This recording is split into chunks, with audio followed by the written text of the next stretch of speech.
বাঙালি মুসলমান, নির্বাচনের আগে রাতের বেলা 500 আর 1000 টাকায় নিজেরা বিক্রি করে দিও না। যদি 500 আর 1000 টাকায় নিজেরা বিক্রি করে দাও, তাহলে জীবনও কোনোদিন আমার দেশের পরিবর্তন আনা সম্ভব হবে না। যদি নিজের আকলটারে খাটাইয়া ব্যক্তি ভালো দেখে এরপরে নির্বাচিত করো, আল্লাহর কসম করে জুনায়েদ আল হাবিব বলে যাইতে পারি, আমার আগামীর দেশ সোনায় ভরপুর করা যাবে, ঠিক কিনা? কিন্তু আশরাফ তো বুঝে না, আল্লাহর কাছে যে বড় দামি,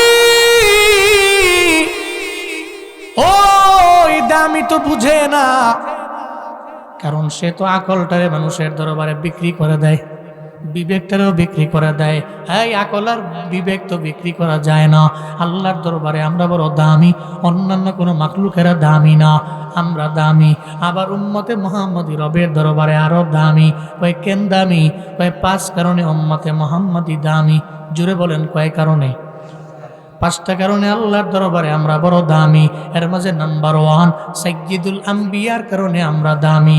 আমাদের একজন নবী আছে, উনি তো এমন নবী, সব নবীদের নবী উনি, সব রাসূলদের রাসূল উনি, আবার সব রাসূলদের ইমাম হলো আমার পয়গম্বর, সব নবীদের লিডার, সব রাসূলদের লিডার, আবার ইমামুল মুরসালিন।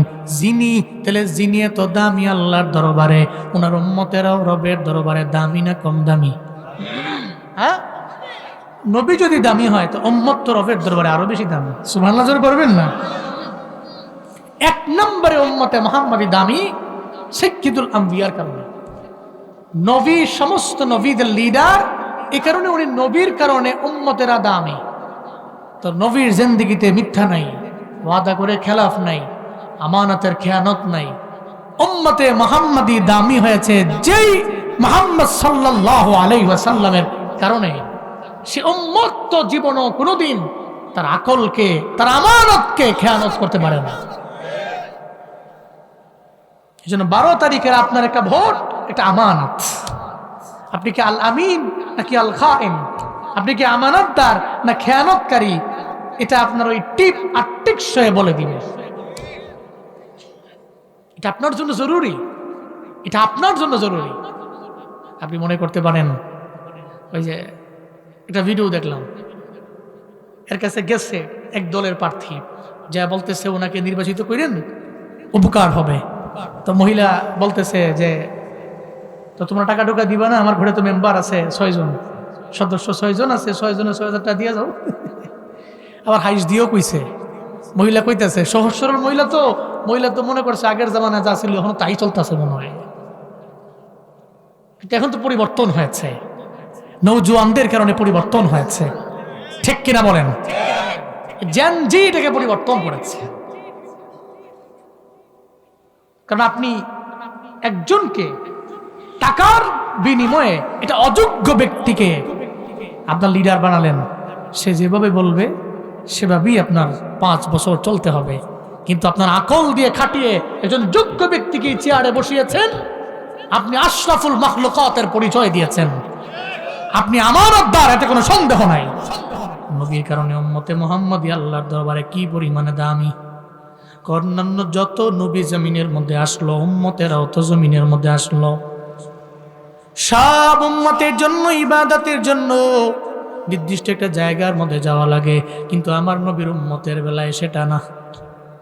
নবীনগর অঞ্চলের মধ্যে হাওরের কোনো অভাব নাই, বড় বড় হাওরের মাঝে গেলেন কাজ করার জন্য। ওই জায়গায় হাওরের মাঝখানে তো মসজিদ নাই, আছে? ওখানে মসজিদ নাই। আজান শুনলেন, জোহরের আজান, হাইয়া আলাস সালাহ। যখন নামাজের দিকে আসোই বলে মুয়াজ্জিন একটা আওয়াজ দিয়ে দিল, ওখানে তো মসজিদও নাই, আপনি নামাজে যাবেন কেমনে? এখন ওই জায়গায় কি করা লাগবে? আপনার কাঁধের মধ্যে গামছাও আছে, আবার 1 বোতল পানিও নিয়ে গেলেন। আপনি অজু করার জন্য যে 4টা ফরজ অজুর ফরজ, ওই অজুর ফরজগুলো আদায় কইরা গামছাটা বিছাইয়া জোহরের 4 রাকাত ফরজ নামাজ আদায় করে নিলেন। ওই মাটি পবিত্র, আপনি গামছাটা বিছাইয়া 4 রাকাত নামাজ পড়তে দেরি হয়ে গেল। আল্লাহর নবীর কারণে আপনার নামাজ আমার আল্লাহ গ্রহণ করে নিতে দেরি করবে না। যেটা নবীর কারণে সম্ভব হয়েছে।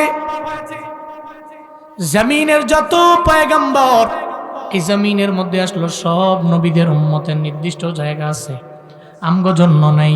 কেন? নবী জমিনের মধ্যে আসতে দেরি, আল্লাহ পাক নবীর বদৌলতে পুরা জমিনটারে পবিত্র বানিয়ে দিয়েছে। চিল্লা পড়া যাবে কি সুবহানাল্লাহ। এই জায়গায় নবীর কারণে দামি। আবার আমার মায়ার নবীর আল্লাহ পাক মেরাজে নিয়েছেন। মেরাজে আল্লাহ পাক আমার মায়ার নবীরে নিয়ে গেলেন, অন্য কোনো নবীরে আল্লাহ নেন নাই। আল্লাহর নবীকে আল্লাহ জিবরাইল মিকাইলের মাধ্যমে যখন নিয়ে গেলেন, জমিনের ডেস্টিনেশন তো আকসা মসজিদ। এই ব্যাপারে কোরআনের মধ্যে বয়ান আছে না নাই? আছে না নাই? সুবহানাল্লাযী আসরা বিআবদিহি লাইলাম মিনাল মাসজিদিল হারাম ইলাল মাসজিদিল আকসা আল্লাযী বারাকনা হাওলাহু লিনুরিয়াহু মিন আয়াতিনা ইন্নাহু হুয়াস সামিউল বাসীর। চিল্লা জোরে করে পড়েন আল্লাহু আকবার। আল্লাহ নবীর মেরাজের বয়ান। হারাম থেকে নিয়ে আল্লাহ পাক আমার মায়ার নবীর আকসা মসজিদ পর্যন্ত নবীরে নিয়ে গেলেন, জিবরাইল মিকাইলের মাধ্যমে নিয়ে গেলেন বুরাক দিয়া। এরপরে নবীরে নিয়ে গেলেন আকসা মসজিদের সামনে নিয়ে বুরাক দাঁড় করাইয়া। দিনে ছিল নাকি রাতে? রাতের একাংশে আল্লাহ ভ্রমণ করাইলেন। এরপরে মসজিদের মধ্যে আমার মায়ার নবীরে ঢুকাইল। রাতের বেলা নবী তাকায়া দেখে মসজিদের মধ্যে জনগণের অভাব নাই, মানুষের কোনো অভাব নাই। কেউ দাঁড়ায় আছে, কেউ রুকুতে আছে, কেউ সেজদে আছে, নবী চিনেও না। জিবরাইলে বলতে লাগলেন, পয়গাম্বর আমার, জিবরাইল আমায় বলো না, এই রাতের বেলা মসজিদের মধ্যে এরা কারা? মূলত থাকতাম আমি, তুমি আর মিকাইল, কিন্তু এরা কোত্থেকে আসলো?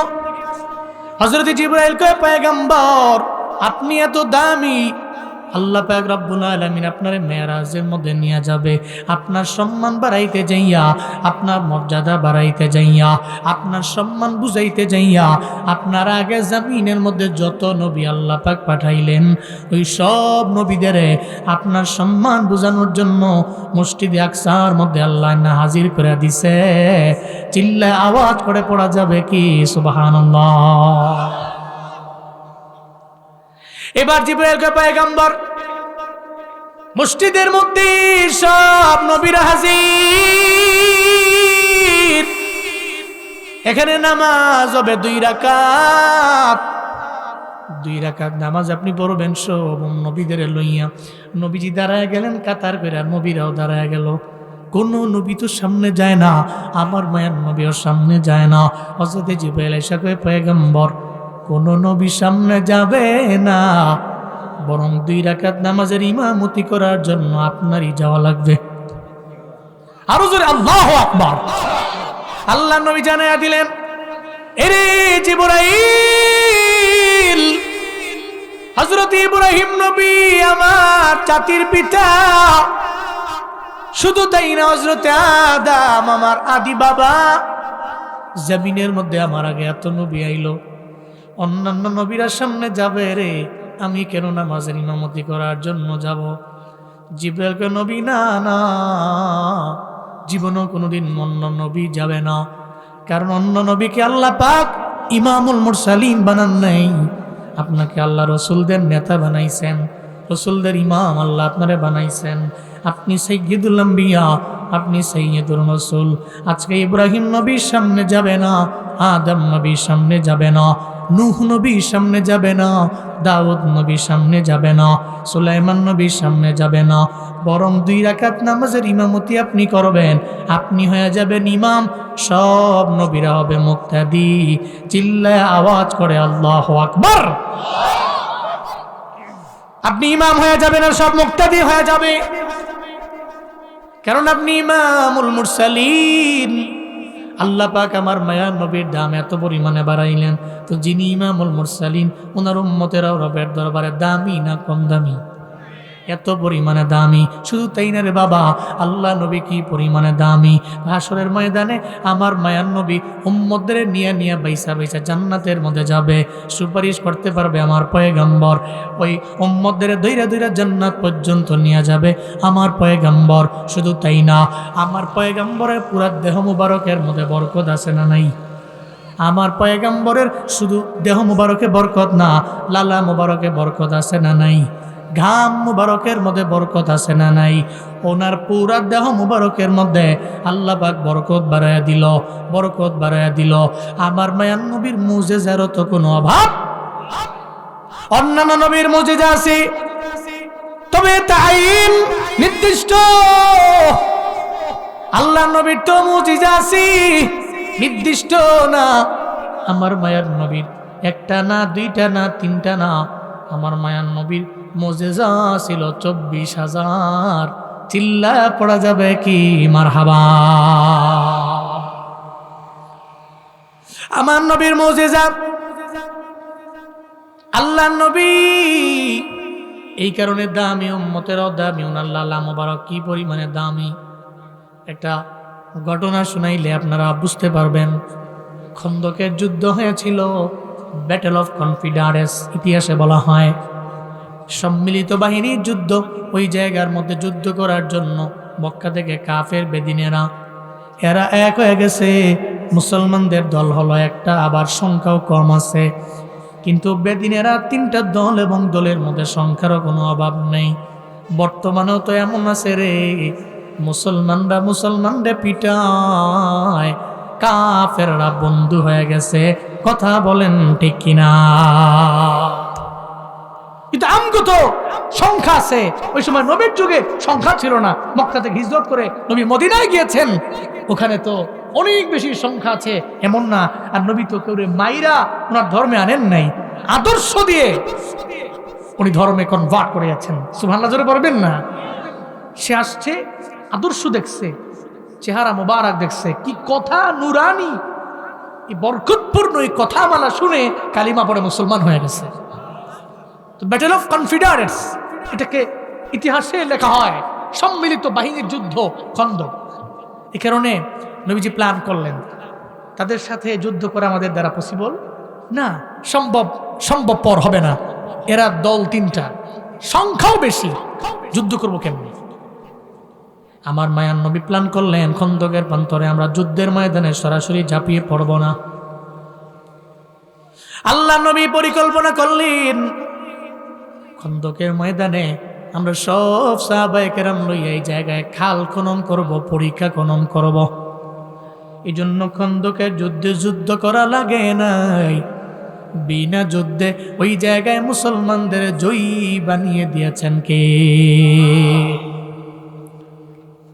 আমার মায়ার নবী গেলেন, সঙ্গে সাহাবা 13,000, 1500 সাহাবায়ে কেরাম নিয়ে নবীজি খন্দকের প্রান্তরে গেলেন।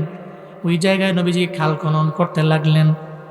আল্লাহ নবীজি, আমার নবীজি সাহাবায়ে কেরামদের বলার আগে উনি নিজেই প্রথম কোপটা উনি নিজে দিলেন। শুধু তাই না, আমার মায়ার নবী নিজেই আগে প্রথমত বুঝাটা মাথার মধ্যে আমার নবী নিজে নিল। একটা বারের জন্য আগেই সাহাবায়ে কেরামকে বলেন নাই। এখান থেকে প্রত্যেকটা লিডারের জন্য শিক্ষা সেরে বাবা, আমগো দেশের নেতারা একটু নেতা হইতে পারলে আর মানুষের মতো মনে করে না। অথচ নির্বাচনের আগে একটা ব্যক্তির ঘরে দাঁড়ে ঘুরা যায়, পারে না তার জুতাটা পর্যন্ত পায়ের মধ্যে ঢুকায়া দেয়, পারে না তার পুরা সংসারটা মনে হয় উনি নিজেই কামাই করে চালায়, এরমই তো বুঝায়। কিন্তু নির্বাচিত হওয়ার পর ওই নেতার দ্বারেও তো যাওয়া যায় না, হারিকেন দিয়েও খুঁজে পাওয়া যায় না। নবীর আদর্শের নেতা নাই। নবীর আদর্শের নেতা কেমন? আল্লাহ নবীর আদর্শ কেমন ছিল? নবীজি বললেন সাহাবায়ে কেরাম, আমাকে আগে মাথার মধ্যে আগে দাও, আমি নিজে মাথার মধ্যে আগে নিব। আমার মায়ার নবীর সঙ্গে সাহাবায়ে কেরামেরাও আছে। সাহাবায়ে কেরাম বলতে লাগলেন, পয়গম্বর, আল্লাহ আপনার সম্মানে এত বাড়াইছেন, আপনি নিয়েন না, বরং আপনি আমাদের মাথার মধ্যে উঠাইয়া দেন। নবী কয়, না রে, শুরুতে আগে আমারে মাথা উঠাও। একটা পর্যায়ে সাহাবায়ে কেরাম পর্যন্ত আমার নবীর পরে খন্দকের প্রান্তরে খাল খনন করতে লাগলো, দিনাতিপাত করতে লাগলেন। ওই জায়গায় খাবার যা আনছিল সব ফুরায় গেল। কয়েকদিন চলে যাওয়ার পরে পেটের মধ্যে খাবার নাই। সাহাবায়ে কেরামেরও পেটে ক্ষুধা লাগলো, আমার নবীর পেটের মধ্যে ক্ষুধা লাগলো। এমন অবস্থায় নবী চিন্তা করে, আমার সাহাবায়ে কেরামেরা ক্ষুধা যন্ত্রণায় পাগলের মতো হয়ে গেছে, একটা বারের জন্য বাড়ি যাইবার চায় না। আমি নবী এদের রেখা কোনোভাবেই যাইতে পারি না। এই চিন্তা করে খন্দকের প্রান্তর দিকে একটা পাথর আমার মায়ার নবী হাতের মধ্যে লইয়া ওনার পেট মুবারকের মধ্যে পাথরটাকে উনি বাঁধলেন। পাথরটারে বাইদা আমার নবী সোজা হয়ে দাঁড়ায় না, খালি বারবার বাঁকা হয়ে যায়, বারবার বাঁকা হয়ে যায়, নবী সোজা হয়ে দাঁড়ায় না। এই বিষয় দেখে পেছন থেকে যাতে জাবের সামনে আসে, আইসা কয়, পয়গম্বর, আপনাকে অনেকক্ষণ যাবত দেখতেছি আপনি সোজা হয়ে দাঁড়াইতে পারেন না, খালি বারবার বাঁকা হয়ে যান। আমার মায়ার নবী কয়ে, যাবে, আজকে কয়েকদিন হয়ে গেল পেটে খাবার নাই, যেই কারণে আমি পেটের ক্ষুধার যন্ত্রণায় বাড়িতে তোমাদের ফালাও যাইতে পারি না। আমি পেটের মধ্যে পাথর বাঁধলাম, আমি দাঁড়াইলে পাথর পড়ে যাবে, এই জন্য দাঁড়াই না, এই জন্য বাঁকা হয়ে আমি পাথরটারে আমার পেটের মধ্যে চাপ দিয়ে রাখি, যাতে পেটের ক্ষুধার যন্ত্রণা আমার মিটে যায়, আর যাতে করে আমি খন্দকের ময়দানে প্রান্তরে খাল খননের কাজে তোমাদের সাথে নিয়োজিত থাকতে পারি। চিল্লা পড়া যাবে কি সুবহানাল্লাহ। হযরত জাবেরের চোখের কোণায় পানি।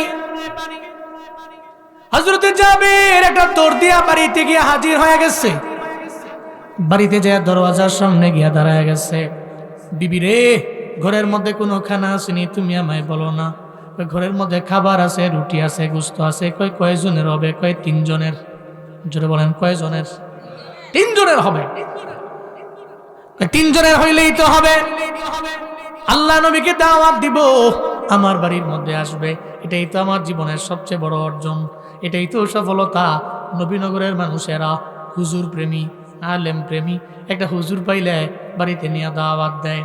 বরাতের রাতে দাওয়াত দেয়, বরাতের 2 দিন আগে দাওয়াত দেয়, ঘরের মধ্যে মিলাদ পড়ায়, দোয়া পড়ায়। হুজুর এই না চিন্তা করে, হুজুর বাড়ির মধ্যে আসলে একটু দোয়া করে দিলে বরকত বেড়ে যাবে। এটাই তো এলাকার মধ্যে নিয়ম, গ্রামে গঞ্জে প্রত্যেকটা বাড়িতে বাড়িতে নিয়ম। হুজুরদের দাওয়াত নিয়ে যায়। কেন নিয়ে যায়? হুজুরের চেহারা সুন্দরের জন্য না। কেন নিয়ে যায়? হুজুরের অনেক বড় বাড়ি আছে এজন্য না। হুজুরের দ্বারা অনেক বেশি ফায়দা হবে, হুজুর টাকা দিয়া যাবে এজন্য না। হুজুরের খাওয়াইয়া দেয় পেট বইরা, আসার সময় পকেটে হাদিয়াও দিয়া দেয়। কেন দেয় রে? কয় নবীরে পাই নাই, নবীর ওয়ারাসাতুল আম্বিয়া উলামায়ে কেরাম পাইছি, এই কারণে বরকত এদের বাড়ির মধ্যে নিয়ে দোয়া পড়াই। কথা বলেন ঠিক কিনা? এটা তো উলামায়ে কেরাম। আর যদি এই জগতের লোকেরা আমার নবীরে পাইতো, যদি আমরা নবীরে পাইতাম, নবীর যুগে যদি আমাদের জন্ম হইতো, তাহলে তো নবীরে একটা বার বাড়িতে আনতে পারলে রে বরকতে বাড়ি ভরপুর হয়ে যাবে। এই চিন্তা করে নবীর পিছনে পেছনে পেছনে ঘুরতাম।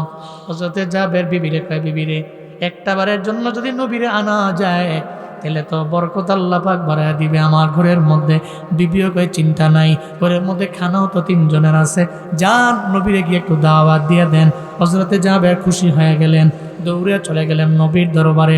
যে কয়, পয়গম্বর আমার বাড়িতে আপনার দাওয়াত। সুবহানাল্লাহ, জোরে কয় না? নবী তো একা যাইবার চায় না, সঙ্গে সঙ্গে টিলার উপরে নবীজি দাঁড়ায় গেলেন। নবীজি বলতে লাগলেন, এই সাহাবায়ে কেরামেরা, আমি একা জাবেরের বাড়িতে যাব না, তোমাদের 1500 সাহাবার জাবেরের বাড়ি দাওয়া। এবার তো একথা শোনার পরে হযরত জাবের জিহ্বাতে কামড় জ্বালাইস। ঘরে খাওয়ান আছে কয়জনের? নবী দাওয়াত দিছে কয়জন রে? মাথা মুথা ঠিক আছে? হযরত জাবের চিন্তায় পড়ে গেছে, কাই হাই হুজুর করলো কি? হুজুর টিলার উপরে দাঁড়া দাওয়াত দিয়ে দিছে 1500। আল্লাহু আকবার! কিন্তু চিন্তায় পড়লেন। টেনশনে পড়ে গেলেন, কেমনি কি করব, শরম পেয়ে যান। আপনি বাড়ির দাওয়াত দিয়ে আসছেন, মেহমান রান্নাও করছেন ওই অনুযায়ী, মেহমান বেশি আসলে তো আপনি মাথা খারাপ হয়ে যাবেন, সম্মান বজায় রাখতে হবে না? মাঝে মাঝে দেখবেন বিয়ে শাদীতে এমন হয়, এমন কিছু আছে মনে হয় জীবনে কোনো দিন ঘরের মধ্যে খায় না, জীবনে বিয়েও খাইছে না, ভালো কোনো খাওয়ান মনে ঘরে খায় না। কিছু কিছু এলাকার, কিছু কিছু গ্রামের কেমন কিছু বাড়ি আছে, নির্দিষ্ট কিছু এরিয়া আছে, দুষ্টামি করে, কয় যে আমরা আসবো 100 জন, কিন্তু আসে 200 জন, এরকম আছে না নাই? এই বেচারাটা কি একটা বেকায়দায় গিয়ে ফালায়া দেয়, বেচারা তো মাথার মতো নষ্ট হয়ে যায়, একবার ডানে একবার বামে একবার সামনে একবার পিছনে, হায় হায় কেমনি খাম, এরকম আছে না নাই?